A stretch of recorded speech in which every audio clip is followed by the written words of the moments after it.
Thanks for subscribing, and keep an eye out every other week where we'll hit up sandbars and beaches, go on underwater adventures, do some sailing, and have lots of other fun. And if you have a minute, please check out our links below for our other exciting channels. The plan for this video is to enjoy a beautiful day at the reef. So with the throttle down, our fearless captain gets us about 12 miles offshore to Looe Key. It's a little bumpier than we like, so hopefully once we get in, it's gonna be worth all the bouncing. Bounce baby, bounce baby. That's right. So we are at the reef today, and we are hoping to get some good free diving in, hopefully getting some good fish footage for you guys. Look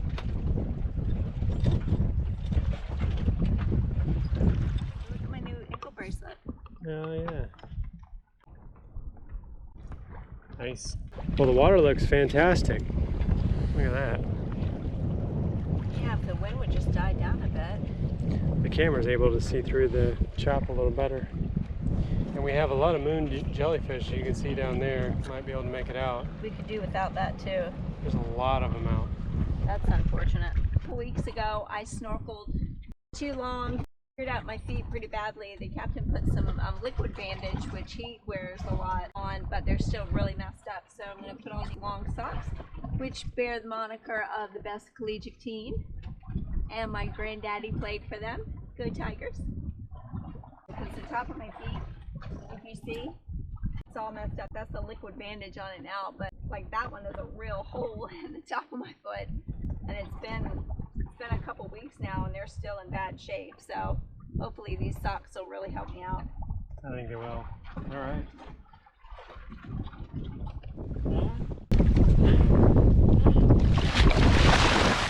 And as soon as we jump in, we see a shark under the boat, showing us the way to the beautiful reef.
These are some of our favorite fish. Scrolled filefish is what they're called, and they are so curious. They will swim right up to you, give you kind of this side eye, and they come in beautiful colors. They are poisonous though if you eat them.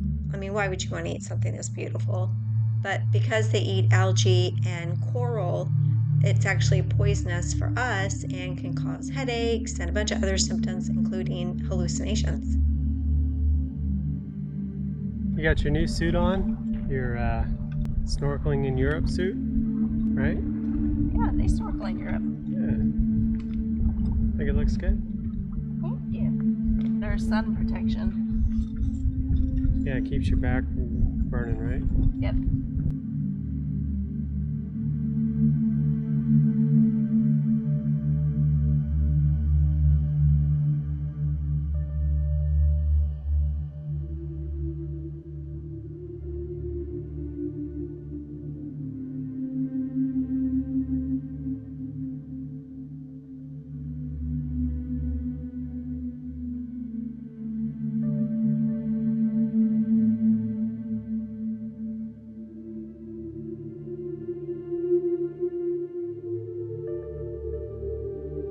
Any particular fish you want to see? There's supposed to be like 400 or 600 species, and I think I've seen like 20 So I'd like to see the other 380.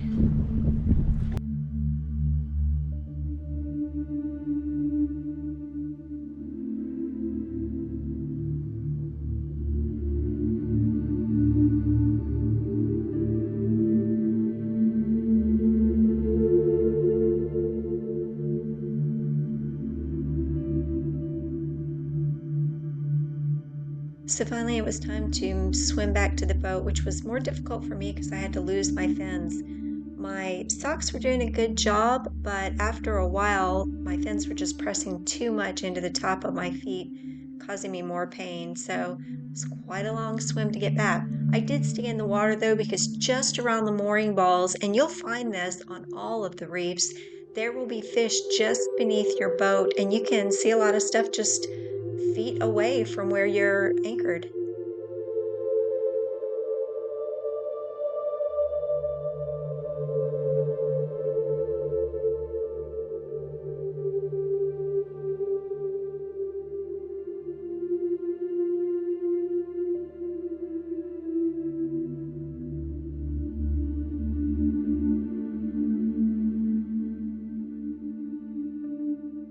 So after a couple more dives, it was time to head in. Y'all saw how rocky it was at the reef, and it proved to be even worse on the way back to our anchorage. It got bananas. We found a place where we could anchor for a few hours, and when things died down a bit, I went to a dive shop where we know some people, and they were saying we had this storm that popped up out of nowhere. The weather report didn't say anything about it. Y'all should have seen it. And we were like, we know, we were in it. And even though the footage doesn't look crazy, it was pretty scary. You gotta lock them down, otherwise I can't steer. Oh, I don't know how to lock them down.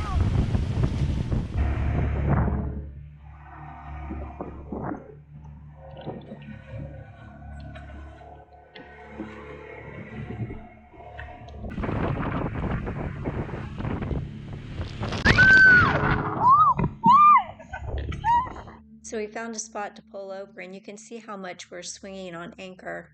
And I took this opportunity to dry out some clothes and towels that had been rained on actually inside the boat. But more on that later. You can probably surf some of the ways I'm looking at. So it makes going through the bridge very dangerous, or getting to the bridge very dangerous, where the deepest part of the channel is. When the waves turn you a little bit, the wind grabs you the rest of the way and spins you. So it makes driving really challenging when there's high wind and high waves. If you have the rudders down, the centerboard down, it's a lot easier to control. We couldn't even focus on getting the rudders down. We're behind a shoal, so we've got kind of a wave break, but it was crazy. It's even white capping in the shoal area. Some of them were huge. It's like, oh, is that a boat or a wave? They're so big. Yeah, we discovered we had a mouse come on board last night. I'm sure he feels like he picked the wrong boat. He didn't have a life jacket. We had to pull back our bimini because it was ripping. Yeah, it was ripping our another bimini. We've waited a couple hours. The winds died down. The swells died down. The tide has changed to an ingoing tide, which doesn't oppose the swell and the wind. So now all the waves are moving into the channel. And we also filled the ballast. So on the McGregor, you can fill a water ballast, like 1,800 pounds of water weight below the center line. So it gives you a much more stable ride through wind and waves. So we're closing up shop on what was a crazy day, but we hope you enjoyed the video, and we thank you to our YouTube subscribers, our Vimeo supporters, and our amazing patrons.